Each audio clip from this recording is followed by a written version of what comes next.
Hi there, today we're going to be teaching you how to blanch tomatoes.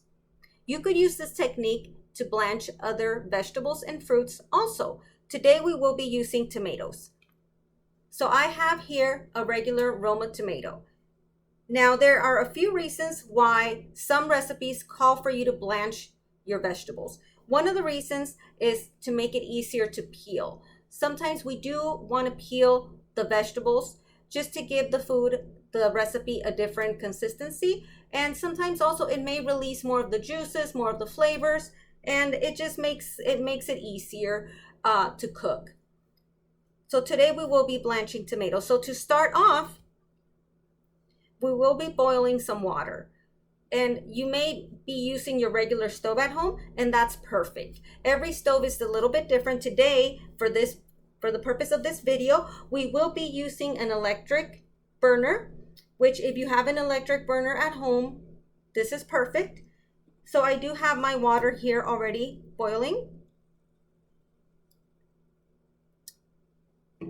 And so you want to make sure that your water is really nice and hot. You will take your tomato, you're going to cut off the end. The other side, you are not going to cut the part off, but you will be cutting, you're going to be making like a little cross. Just a little X. You're not going to cut too deep, you're just going to cut just enough to break the skin. So just a little X. And you're going to place your tomato slowly in the hot boiling water. Now you're going to leave your tomato in there for a few minutes. Every stove is a little bit different. Some gas stoves, for example, might be a little bit quicker. You do want to leave it in there long enough, not long enough to cook it completely, but long enough to where you can see that the skin where you made that X is starting to peel. Not all the way, but just a little bit. You want to make sure that you're not overcooking this. So you may also you may blanch other tomatoes at the same time. However, if you put too many in there at the same time, it will change the temperature of the water. And by changing the temperature of the water, it will take a lot longer for you to blanch your tomatoes. And it can make it a lot harder for you to blanch your tomatoes. So you want to keep checking it periodically. Okay, so here we go. I could see that it's already starting to peel. So immediately, you do want to have a separate bowl ready with ice and water. You want to make sure you have plenty of ice in there.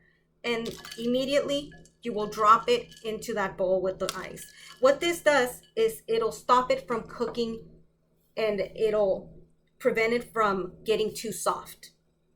So you want to make sure that you leave it in there just for a little bit, just to cool it down. And you want to just make sure it's enough time for it to be nice and cool so that you can go ahead and pick it up safely. So it's nice and cool now. And as you can see, I'm not sure if the video gives it if it shows, but the skin is starting to roll back a little bit. So I'll go ahead and show how easy it is to peel. So just by doing this, it makes it so much easier for you to peel your tomatoes. One of the other reasons why sometimes people do peel tomatoes is to preserve them. Some people do love to can.